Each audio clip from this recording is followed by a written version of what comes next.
Cerita-cerita seram, hantu gentayangan, mistik, dan berbau mitos sering saya dengar. Banyak orang ragu dan skeptis. Tiap tempat memiliki cerita sendiri yang bikin bulu kuduk berdiri. Ada sejarah di baliknya, terkadang cerita kelam. Saya, Ruri Nirmala, menelusuri sisi lain tempat-tempat angker.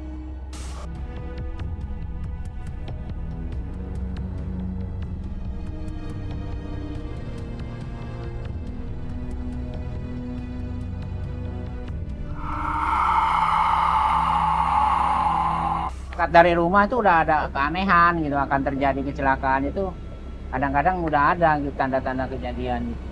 Nangis gitu, ibu kan kaget ya lari gitu. Namanya Mayang Sari tapi ditambahin kepanjangannya Nagasari. Kenapa begitu? Karena Mayang Sari ini bisa menjelma dan berubah menjadi naga. Umpangannya Ibu Ratu ketika mau bepergian. Nyi Blorong itu nggak cuma di tempat ini aja. Dari seluruh pantai selatan, dia ini sering sekali mengaku sebagai Nyi Roro Kidul. Sekali lagi, kalau Nyi Roro Kidul itu nggak pernah sama sekali meminta korban. Jadi pure Nyi Roro Kidul itu cuman sebagai penguasa istana yang ada di pantai selatan aja. Ini sedangkan kalau Nyi Blorong itu beliau juga punya seperti istana tapi lebih kecil, dan itu dia yang suka usil.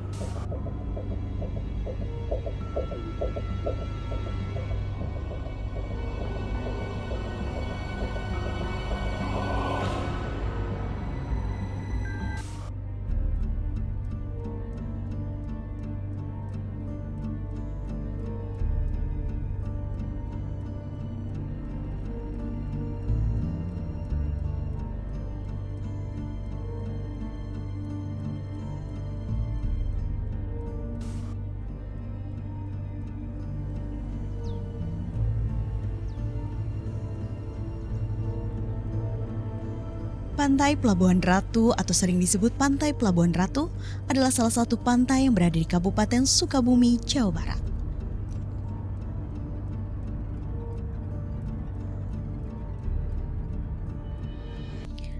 Pelabuhan artinya tempat berlabuh. Ratu artinya pemimpin. Jadi Pelabuhan Ratu artinya tempat berlabuhnya para pemimpin.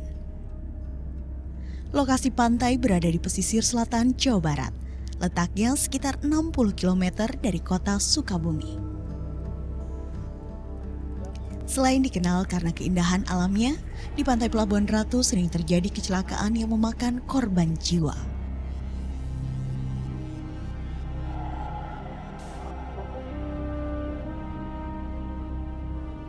Berbekal keterangan warga, saya mendatangi kantor polisi setempat untuk memperoleh informasi mengenai korban tewas tenggelam di Pelabuhan Ratu. Tahun 2013, kalau 2013 itu kejadian ya dari Cisolok sampai Ujung Genteng itu ada 42 kali kejadian, yang meninggal dunia diketemukan 17 orang, yang hilang nihil nggak ada. Yang diselamatkan ya, selain yang meninggal diselamatkan juga oleh tim SAR kita, yaitu 62 orang. Untuk tahun 2014 ya, dari mulai Januari sampai Juni ini, hari ini tanggal 7, ini kejadian sudah 7 kali. 7 kali, yang meninggal sudah 8 orang, yang hilang tidak ada, yang diselamatkan 4 orang. Ada yang mengaitkan banyaknya korban tewas tenggelam akibat melanggar mitos. Dulu sebelum tahun 2000 ya, sebelum tahun 2000 atau tahun 1980-an lah. Nah, itu memang dulu orang yang pakai baju hijau ke sini suka kemasukan dan kesurupan lah, kasarnya seperti itu. Aja pakai baju hijau ke pantai kan nggak ada apa-apa. Begitu. Terus Itu kalau terlalu dibesar-besarkan, tetapi memang ada sejarahnya karena Ibu Kangjeng Ratu Kidul itu suka akan warna itu. Itu menurut legenda ya. Katanya bertiga itu bukan berenang Pak. Saya ini katanya diam di pinggir jalan raya katanya. Secara tiba-tiba katanya saya ini ada yang ngajak gitu. Ada yang ngajak pakai kereta kencana gitu yang kusirnya itu perempuan cantik. Ya namanya anak muda pasti mau kan naik. Nah setelah naik bertiga, yang berdua kan di belakang nih kalau naik kereta nih, andong itu kan, yang satu di depan. Nah yang satu di depan itu yang anak yang selamat itu katanya tersandung kakinya tuh kenapa trotoar jalan. Akhirnya dia istighfar. Nah udah istighfar gitu, dia nimbul kembali pas ada kejadian bapak pergi ke air, bapak datang tuh ada yang barusan hilang katanya. Orang ke bawah tiga-tiganya, tapi yang satu masih kelihatan. Nah gitu terus bapak kejar.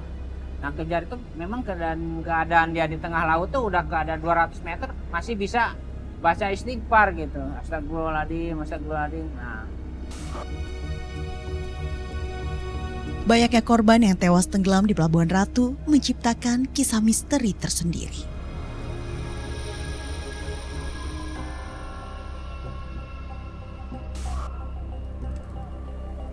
Sosok Nyi Roro Kidul sangat disakralkan penduduk yang tinggal di wilayah pantai selatan Jawa, termasuk Pelabuhan Ratu.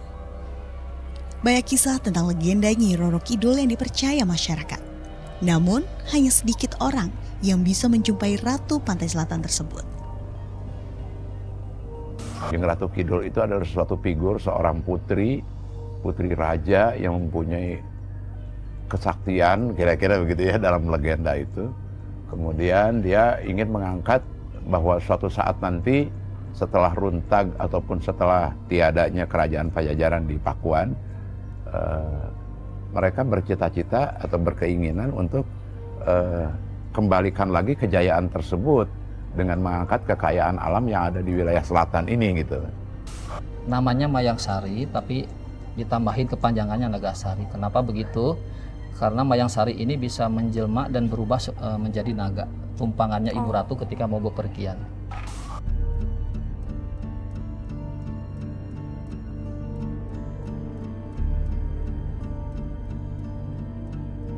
Cerita Ratu Penguasa Pantai Selatan memiliki beberapa versi di setiap daerah. Cerita Nyi Roro Kidul di Jawa Barat sedikit berbeda dengan di Jawa Tengah maupun Jawa Timur. Namun, ada yang membuat saya penasaran ketika mengunjungi Pelabuhan Ratu. Cerita yang beredar di masyarakat Pelabuhan Ratu, Presiden Soekarno pernah bertemu dengan Nyi Roro Kidul. Ini udah lolos, udah pulang lagi. Di penerusnya ada Bapak Soekarno, sama Bapak gitu. Bapak Soekarno sama Bapak di penjarahan Batu Kenit, Soketuan. Kalau mau ke penjarahan kasih itu kamari. Bapak ikut. jadi Pak Presiden Soekarno tuh sering kesini. Di Bapak, di Batu sama Kendit. Bapak, di Batu Iya, di Batu Kendit. Saat berada di Pelabuhan Ratu, Soekarno juga mengunjungi beberapa tempat petilasan. Tempat tersebut berupa makam tokoh penyebar agama Islam di Sukabumi, hingga kamar 308 yang ada di sebuah hotel di Pelabuhan Ratu. Dari awalnya Ulan Sari dengan kakaknya itu, awal pertemuan di depan, duduk di tempat kursi itu, nah terus sampai Bung Karno ketemu lagi, harus dibikinin itu kamar Dewi 038. Nah karena di situ juga masih banyak gangguan, itu Bapak Bung Karno bikin lagi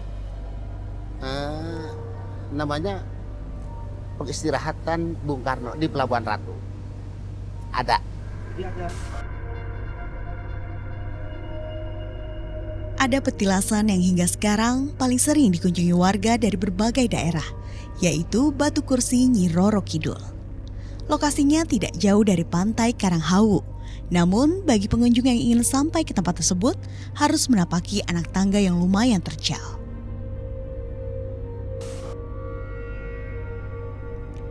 Warga meyakini, di Batu Kursi inilah Presiden Soekarno dan Nyi Roro Kidul sering bertemu sebelum ke kamar 308.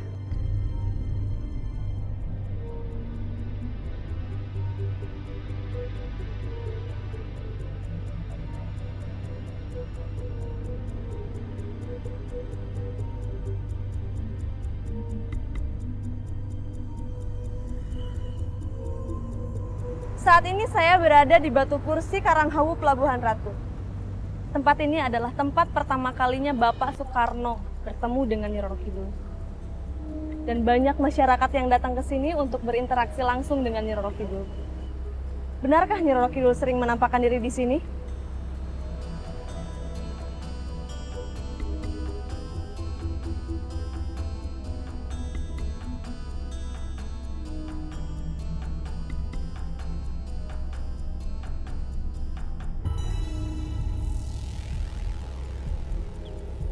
Dibilang berapa lama saya kira sulit ya Bapak mengatakan dia tinggal di sini berapa lama dulu. Yang jelas ini adalah patilasannya tempat singgahnya dulu Ibu Ratu. Kita tidak tahu Ibu Ratu tinggal di sini berapa tahun atau berapa puluh tahun. Yang jelas dia terlahir tahun 1521 sebelum Masehi. Sampai sekarang mitosnya masih banyak orang yang meyakini gitu. Silakan. Assalamualaikum. Waalaikumsalam. Ini patilasannya ada dua ya. Yang sebelah kiri ini Kanjeng Ratu Nyi Mas Dewi Roro Kidul. Iya. Ini Mayang Sari Nagasari. Nah Mayang Sari ini adalah dayang-dayangnya Kanjeng Ratu Nyi Mas Dewi Roro Kidul. Namanya Mayang Sari tapi ditambahin kepanjangannya Nagasari. Kenapa begitu? Karena Mayang Sari ini bisa menjelma dan berubah menjadi naga. Tumpangannya Ibu Ratu ketika mau bepergian. Seperti yang tertera di fotonya, yang ada fotonya, lukisannya ada, ya? Iya, ada lukisannya karya Basuki Abdullah. Pertama kali kita tahu ini adalah patilasannya Ibu Ratu dengan kehadirannya Paduka Pak Karno, insinyur kita yang presiden kita yang pertama datang ke sini dia tirakat sekitar tahun 1956. Nah, setelah dia tirakat selama 3 hari 3 malam kalau tidak salah menurut keterangan bapak saya, orang tua saya dulu seperti itu. Ditemukanlah ada petunjuk bahwa ini adalah patilasannya Ibu Ratu sama Mayang Sari Nagasari beserta para aulia Allah yang ada di sebelah luar sana. Semuanya ada 6. Pertama yaitu Eyang Rembang Sanca Manggala, Eyang Lendra Kusuma, Eyang Jalak Pata Mahkota sama Syekh Hasan Ali. Sama patilasan Kanjeng Ratu Nyi Mas Dewi Roro Kidul sama Mayang Sari Nagasari. Tidak jauh dari petilasan Nyi Roro Kidul ada lokasi yang disebut 7 sumur. Di tempat inilah, konon setiap pengunjung yang mandi bisa mendapatkan wajah yang cantik dan rupawan. Bahkan bisa membersihkan penyakit hati. Ya ada perubahan sih, soalnya saya kesini tuh udah lama, dari tahun 2000, terakhir tahun 2005. Enggak, udah lama sih, udah sampai mungkin udah 5 kali sampai sekarang. Cuma untuk mengambil aura kecantikan Nyi Roro Kidul saja sih. Ya kemudahan lah dalam urusan percintaan misalnya gitu. Selain menjadi tempat yang dikeramatkan warga, petilasan Nyi Roro Kidul pun memiliki kisah mistis tersendiri. Udah mau wudhu ke bawah ke sana pas maghrib sekali. Taunya ada yang nangis. Itu kan belum tahu ceritanya itu ada. Taunya orang sini pada bilang memang di situ dulu ada kejadian, ada yang meninggal gadis katanya gitu. Nyi Blorong itu nggak cuma di tempat ini aja. Dari seluruh pantai selatan, dia ini sering sekali mengaku sebagai Nyi Roro Kidul.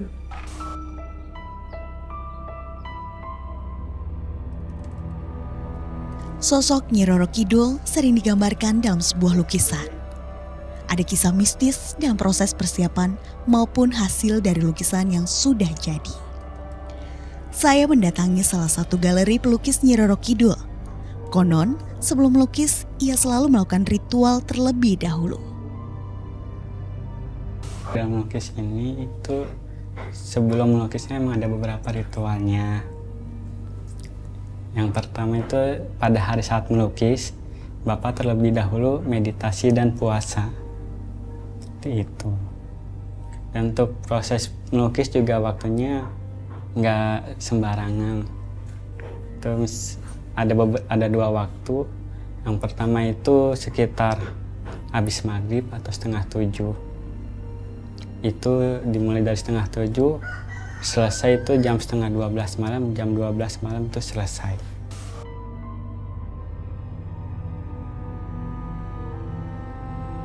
Lukisan Nyi Roro Kidul karya Basuki Abdullah adalah lukisan Nyi Roro Kidul yang paling terkenal. Atas karya mistisnya tadi, banyak pelukis lain berkiblat kepadanya soal gambaran sosok Nyi Roro Kidul. Konon, kisah kematian pelukis handal tadi dikaitkan dengan lukisan Nyi Roro Kidul miliknya. Saya berjanji bertemu Intan di tepi pantai Karanghau. Intan teman saya, seorang indigo yang bisa melihat dan berinteraksi dengan makhluk gaib. Dari peristiwa yang saya baca dan dengar, saya akan menelusuri kisah-kisah misteri apa yang ada di Pelabuhan Ratu. Benarkah semua kejadian kecelakaan, tempat-tempat petilasan, hingga penampakan sosok putri cantik berkaitan dengan Nyi Roro Kidul?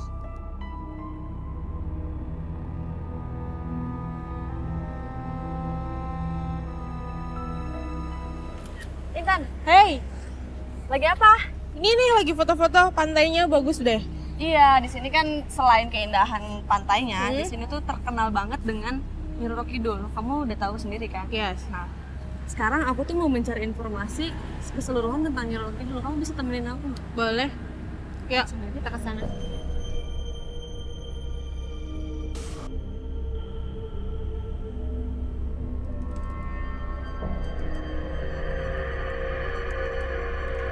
Penelusuran pertama saya dan Intan dilakukan di dalam sebuah kamar milik warga setempat. Kamar ini diyakini sering dikunjungi sosok Nyi Roro Kidul. Apakah benar demikian? 94. 92 ngebangun, 94 ibu pindah kemari dan banyak keanehan dan kejadian di tempat ini. Sering didatangi sama para leluhur-leluhur dengan keharumannya dulu, dan sosok yang lakinya itu suka memakai jubah putih masuk atas, beliau itu pakai sorban.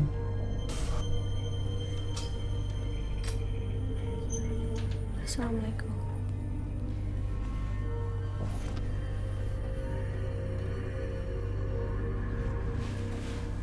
Nah, Intan, kita sekarang di sini sudah berada di salah satu rumah warga di daerah Sukabumi, tepatnya di Pelabuhan Ratu, Jawa Barat. Konon katanya rumah ini tuh sosok Nyi Roro Kidul tuh sering bersinggah ke sini gitu kan. Nah, pandangan dari Intan sendiri ngelihat kamar ini, salah satu warga itu gimana, Intan? Kalau aku lihat sih di kamar ini memang auranya aja udah beda. Mungkin kamu bisa ngerasain dari yang kita tadi di luar, terus masuk ke sini udah beda ya. Di sini lebih panas aja. Tapi entah kenapa aku ngerasain di sini nggak cuman satu makhluk aja yang ada di sini. Ada beberapa yang sering singgah ke sini. Gitu. Makhluknya berupa apa, Tan? Banyak cewek, ada 3. Kebetulan ini udah pada kumpul. Pada kumpul. Salah satunya Nyi Roro Kidul itu. Aku belum ketemu sama beliau. Untuk malam ini beliau belum ada mungkin, tapi memang aku flashback beberapa kali sempat pernah hadir di tempat ini, Pak. Coba lihat ke situ ya. Intan, tadi kan kamu bilang yang ada 3 perempuan itu di sini. Itu kenapa sih mereka bisa hadir ke kamar ini? Dan yang belorong kamu yang tadi sebut itu. Kalau yang kedua ini itu belum lama ini ada di sini. Ini mereka masih ada di sini duduk timpuh gitu. Terus kalau yang Nyi Blorong itu karena sudah terlanjur dengan orang-orang yang ada di sini itu mempercayai beliau itu sebagai Nyi Roro Kidul gitu. Emang Nyi Blorong itu nggak cuma di tempat ini aja. Dari seluruh pantai selatan dia ini sering sekali mengaku sebagai Nyi Roro Kidul. Dengan memberikan apapun yang orang-orang ritual meminta sesuatu gitu, dia berikan dengan mengakui beliau Nyi Roro Kidul gitu. Tadi kan selain 3 cewek itu, kamu lihat ada sosok laki-laki di sebelah sana di depan WC. Iya. Itu sebenarnya dia siapa sih gitu? Tuh yang ada di lukisan itu. Oh, Gitu. Jadi emang apa ya? Aku ngerasain auranya sangat-sangat berlawanan, sangat-sangat negatif. Entah kenapa kayak bentrokan sama aku aja gitu yang di tempat ini, karena banyak banget aura itu tuh berasal dari barang-barang yang ada di sini. Gitu. salah satunya kamu bisa lihat. Semua barangnya disembunyikan, disimpan, tapi barang itu ada di kamar ini. Kalau balik lagi ke topik, kalau yang Nyi Roro Kidul itu aku bisa pastikan beliau hadir di sini hanya 2 kali dari adanya kamar ini sampai sekarang. Dari mulai dibangun kamar. Iya. Dari sebuah kamar yang disulap menjadi sebuah petilasan demi hadirnya sosok Nyi Roro Kidul, saya melanjutkan penelusuran. Katanya lembut, beliau nggak pernah aneh-aneh, dalam artian beliau nggak pernah menuntut sesuatu ataupun ritual apapun.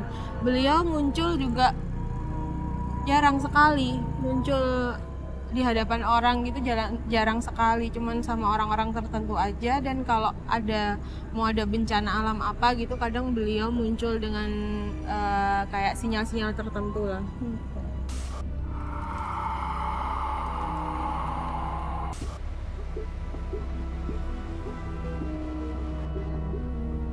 Pantai Karanghawu siang hari begitu mempesona. Namun beranjak malam, Pantai Karanghawu menampakkan kemisteriusan dan keangkerannya.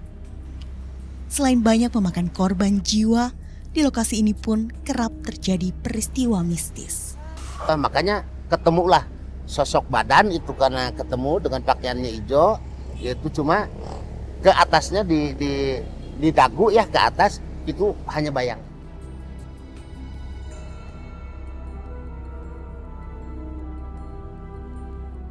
Nah, Intan, sekarang kita udah berada di Pantai Pelabuhan Ratu, tepatnya di Karanghawu. Kalau menurut kamu sendiri, Nyi Roro Kidul itu seperti apa? Nyi Roro Kidul, kalau yang aku tahu, beliau ini satu sosok gadis perempuan cantik, tinggi, kurus, dengan muka karakter khas Jawa. Terus rambut beliau panjang dengan melati, dengan hiasan melati banyak gitu. Terus beliau jarang berbicara, tutur katanya halus, tutur katanya lembut. Beliau nggak pernah aneh-aneh, dalam artian beliau nggak pernah menuntut sesuatu ataupun ritual apapun. Beliau muncul juga jarang sekali muncul di hadapan orang gitu, jarang sekali, cuman sama orang-orang tertentu aja. Dan kalau mau ada bencana alam apa gitu, kadang beliau muncul dengan kayak sinyal-sinyal tertentu lah. Kalau sekarang beliau ada nggak? Kamu rasanya? Aku coba buat interaksi ya.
Kamu pengen tahu apa lagi?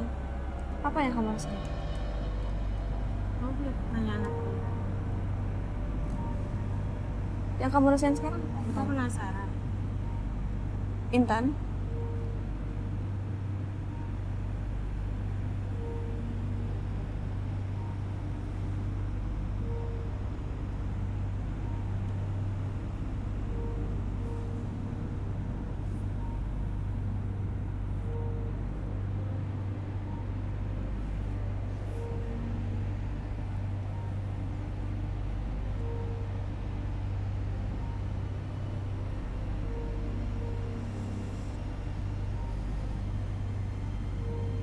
Intan,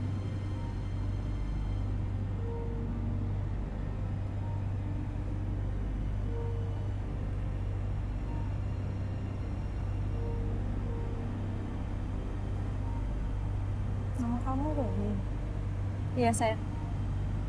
Aku pengen tahu apa lagi tentang saya. Mohon maaf, saya berbicara dengan siapa? Kamu nanti akan tahu siapa saya. Kamu nanti akan tahu siapa saya. Bunda, atau mohon maaf sebelumnya, saya kesini cuma mau minta izin. Mohon maaf kalau kedatangan kita mengganggu Bunda. Saya cuma mau mencari informasi aja tentang pantai selatan ini gitu.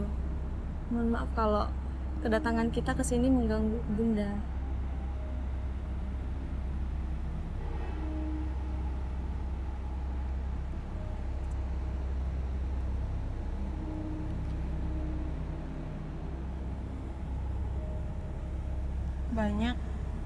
Banyak yang pengen tahu siapa saya. Begini, sebelumnya saya berbicara dengan Kamu nanti akan tahu siapa saya. Bunda, ini kan banyak yang beredar di sini gitu. Orang di luar sana mengira kalau Saya tidak bisa berlama-lama di sini. Jadi apa yang kamu pengen tahu dari saya? saya hanya penasaran saja dengan banyaknya korban yang tenggelam di laut pantai selatan ini. Itu bukan saya. Oh iya. Itu bukan saya. Lalu siapa, Bunda? Dia itu adalah Nizorong. Beliau Dia itu itu adalah Nizorong. kakaknya. Iya. Maksudnya beliau kenapa gitu banyak korban yang tenggelam di sini? Karena memang beliau menginginkan itu. Beliau menginginkan itu. Saya nggak pernah minta seperti itu. Iya. Saya memang ada di sini. Dan saya nggak bisa berlama-lama di sini. Maka dari itu saya mau meluruskan bahwa Nyi Roro Kidul itu memang benar-benar positif untuk kita gitu. Iya, terima kasih.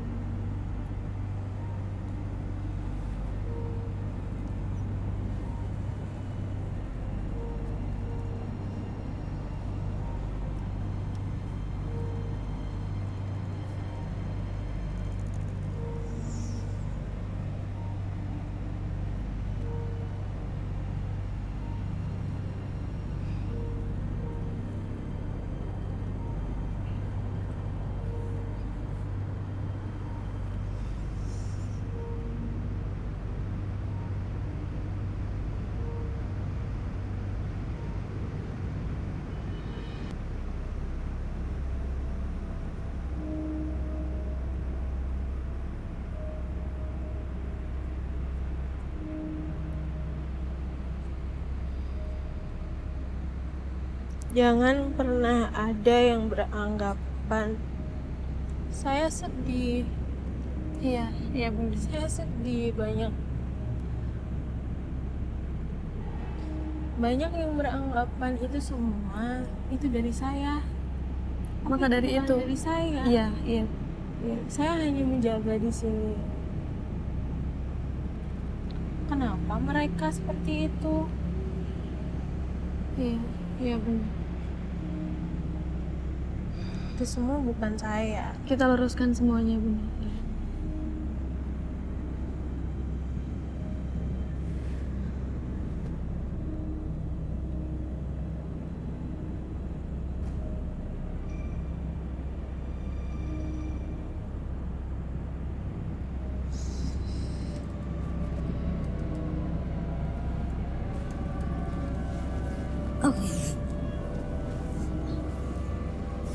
Intan, Intan.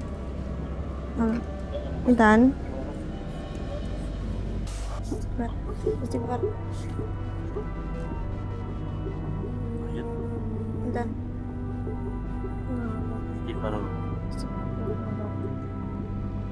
Memang harus gitu.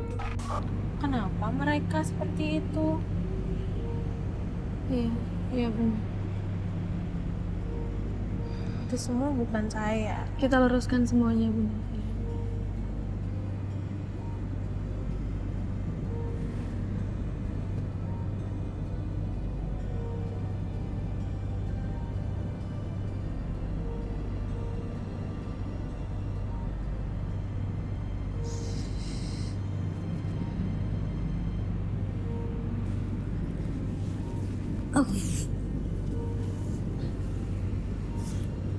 Intan.